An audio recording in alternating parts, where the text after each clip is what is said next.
I'm Wilbur Smith, owner and operator of Calusa Recovery Services in Fort Myers, Florida. I'm a certified recovery coach, and I've been sober since August of 2012. I'm a brother, a husband, a father, and someone who is just trying to give back.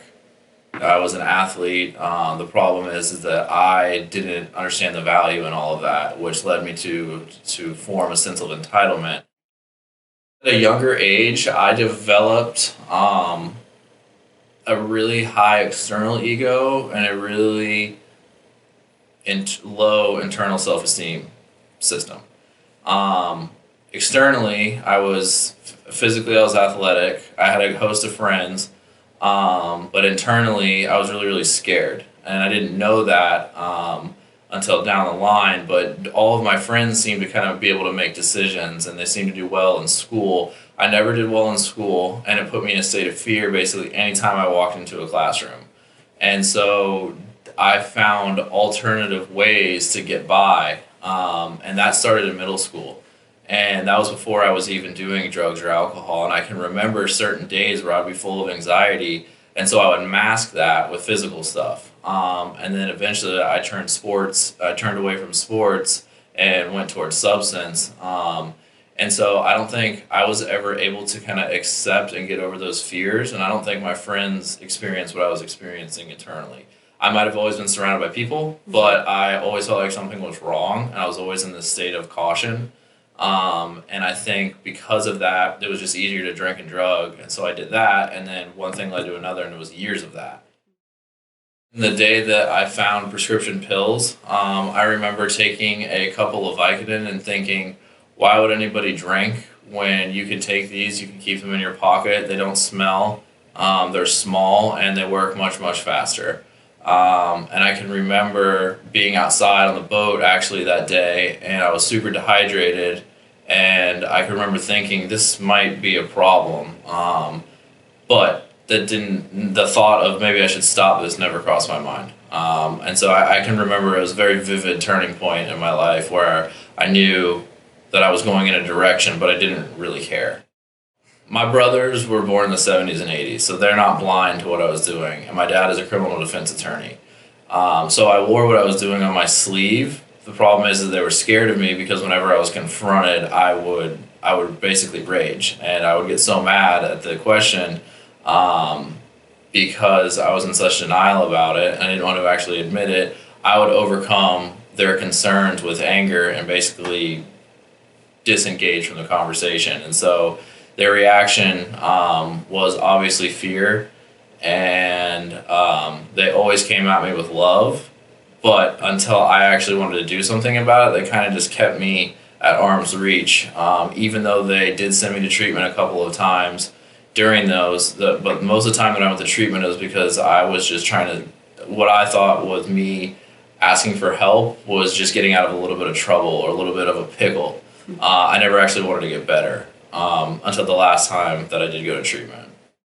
The last time that I went to treatment, I had moved home from Gainesville. I was back in my parents' house, and my dad I was sitting on his back porch, and he came to me and said, you have two options. You can go to treatment one more time, or you've got to get out of my house. And I was tired.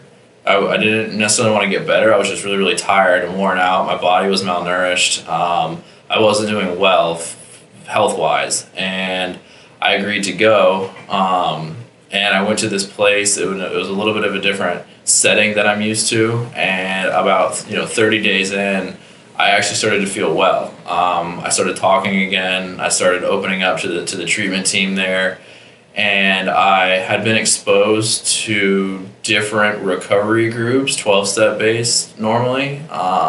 And I had seen results from kind of doing half-measure stuff with them, and I had seen the people in there actually be happy and kind of successful.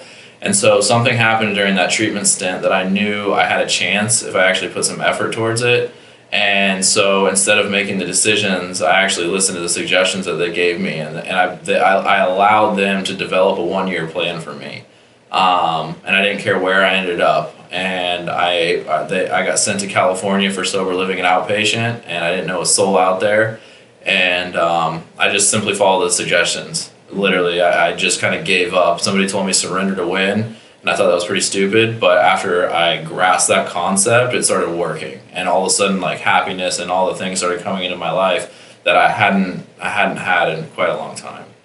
I sponsored more people than I ever should have, just because I was scared to say no to helping people. I was at a meeting just about every week.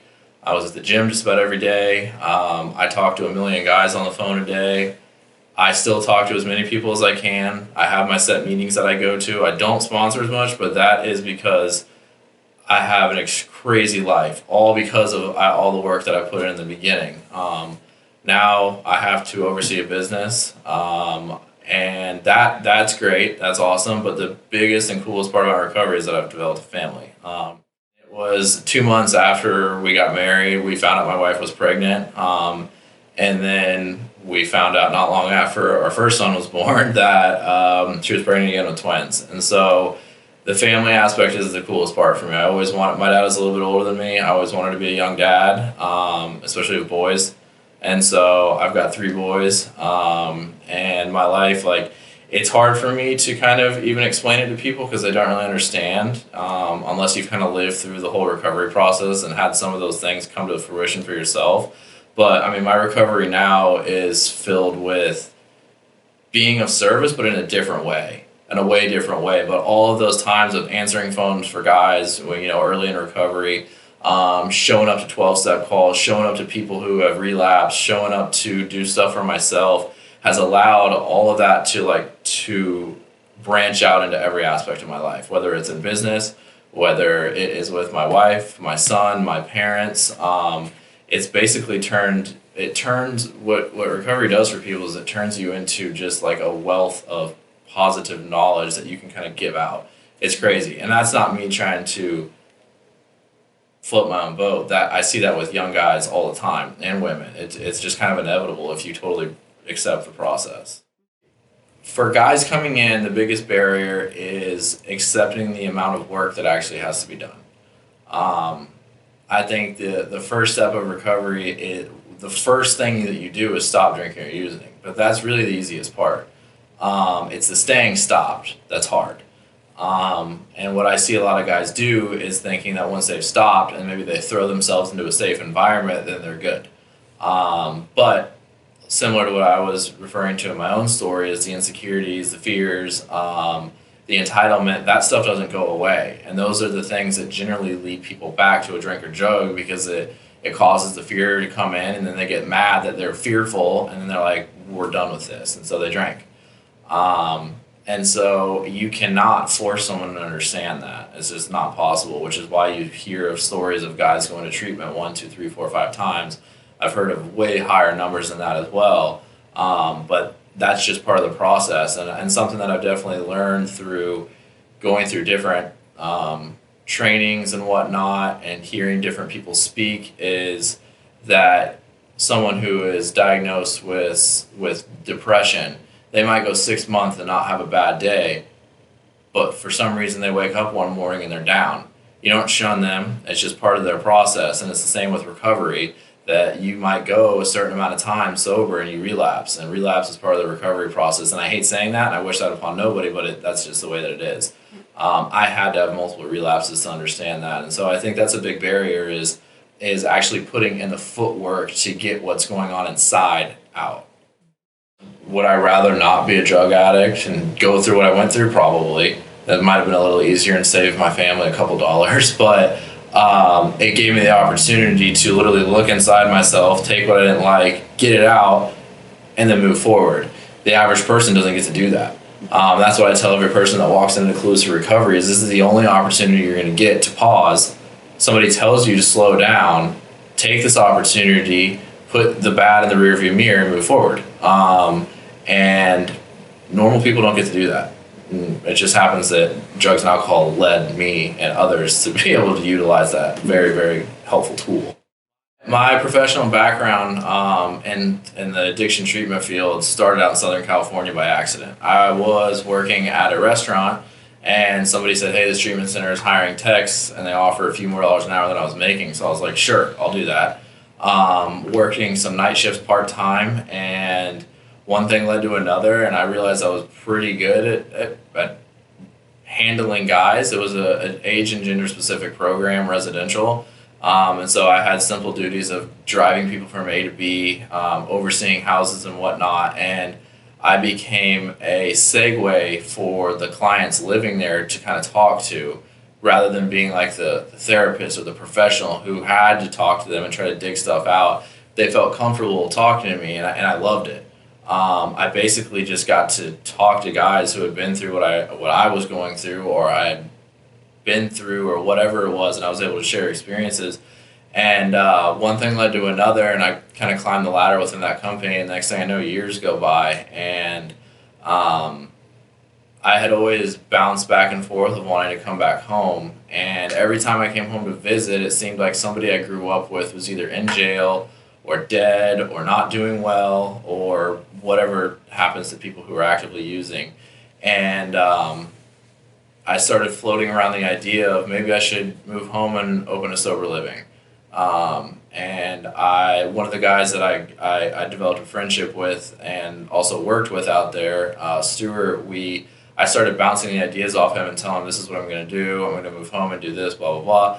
And I essentially asked him if he wanted to join. And so in November of 2016, I moved home. I was engaged at the time. My wife and I didn't want to start a family in California. It's way too expensive to live out there. And we moved home. And I bought one house and 6 beds, and it filled up really quick. So we got a second one, and realized that the housing wasn't enough. Stuart and I started developing relationships with some pretty good inpatient facilities, and we realized that the structure that we had set up was too loose for young guys, where inclusive recovery is age and gender specific. So 18 to about 40, men only.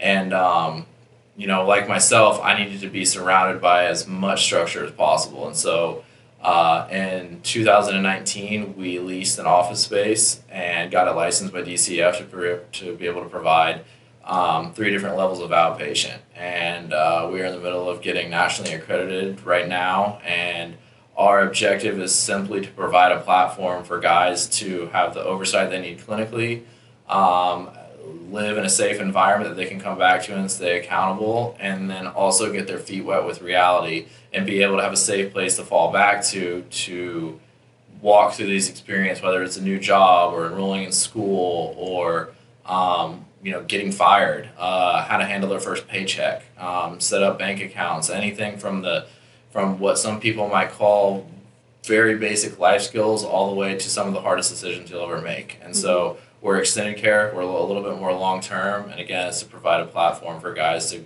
grow and develop more sustainable independence. By focusing on your recovery early on as long as possible only makes you stronger in the long run to be able to give back and be of service, especially if you want to enter it in a professional sense. I would say that coming from somebody getting sober at 21 years old, walking into treatment at 140 pounds, in a matter of just 7 years, you can go from that to owning a business and having a complete family. It's possible.